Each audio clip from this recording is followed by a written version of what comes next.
The 2024 Hyundai Kona N-Line is an all-new vehicle for this model year. We've featured it a couple times now on Test Drive, so if you want to know absolutely everything there is to know about it, we've got you covered. You can take a look at some of the videos that we've done over the last couple months on this vehicle. But James out of our Montreal bureau was the one to be driving this vehicle. I haven't had a chance to do it myself, so I wanted to see what all the fuss was about. Because, you know, when we drove the Kona back in 2018 originally, I wasn't a big fan of it.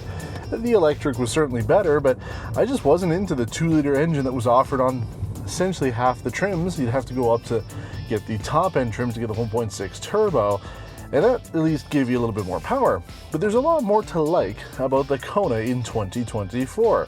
First off, pricing for this one's about $41,000 Canadian. That includes delivery and all that. So pretty high price point compared to, you know, where the segment was maybe 5 years ago, but obviously prices have been going up for everything, so this is where we're at now. And this is pretty fully loaded. You do get quite a bit for $41,000 here in Canada. The important aspects of this vehicle come down to the powertrain. This uses a 1.6 liter turbocharged 4-cylinder engine, producing 190 horsepower and 195 pound-feet of torque. It has an 8-speed automatic transmission and all-wheel drive. I have a couple drive modes. We're currently in sport mode right now, but we also have snow and normal, plus the differential lock to be able to keep the vehicle in all-wheel drive. So for the most part, pretty basic controls, but what you would kind of need out of a compact or subcompact crossover, because this originally was a subcompact and now it's more or less a compact. It's gotten bigger. In fact, this is really comfortable for a big guy like myself.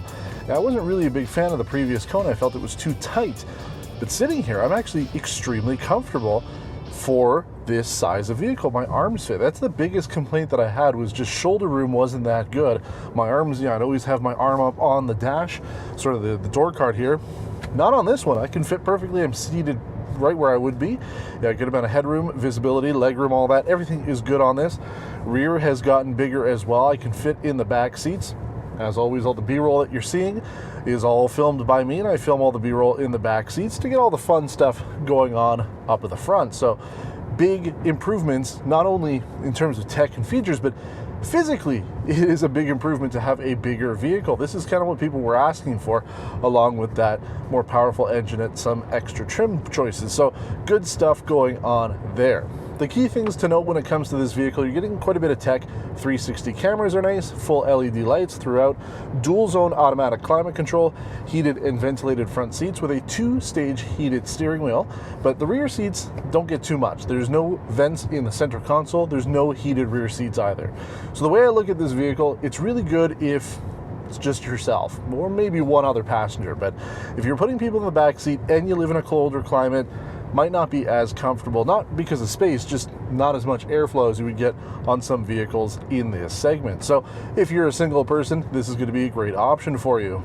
Tech-wise, we have nice infotainment system set up, a little different UI than we've been used to from Hyundai. One downside to it is it doesn't actually show you what you're listening to on XM radio. So even if you've got the split screen open or the home screen open, it doesn't show you the track or artist, it just shows you the channel and that you're listening to XM radio. So a couple little tweaks there would have been nice, but I do have a good amount of features through this infotainment system. It works pretty well. And physical buttons, which is always good. We like having physical buttons for pretty much everything that we need. Our HVAC controls and all that can all be controlled by buttons, so it's nice to have that. For the most part though, drive and ride is very nice on this vehicle. For a subcompact crossover, you're not expecting the smoothest ride overall. The N-Line here, a little bit more of a sporty appearance, doesn't change the actual drive or ride of the vehicle, but you know, for the most part, for a compact crossover, you will feel the bumps a little bit more. You will feel that there's a little bit more body roll. You know, as I kind of take it here, I can feel the vehicle kind of shifting a little bit. So that's to be expected in this price segment and this size segment. There's not a ton of refinement. Yeah, the idea is this is more of an entry-level vehicle, but for an entry-level vehicle, going fully loaded, obviously you're getting quite a bit, but they are quite good compared to vehicles of 10 years ago. There are a couple of features that you're not getting on this vehicle, and that's okay. There's no driver memory, there's no head-up display, the rear liftgate is manually operated, but for the most part, again, you're getting some other features that other vehicles might not have. So for the most part, it evens itself out.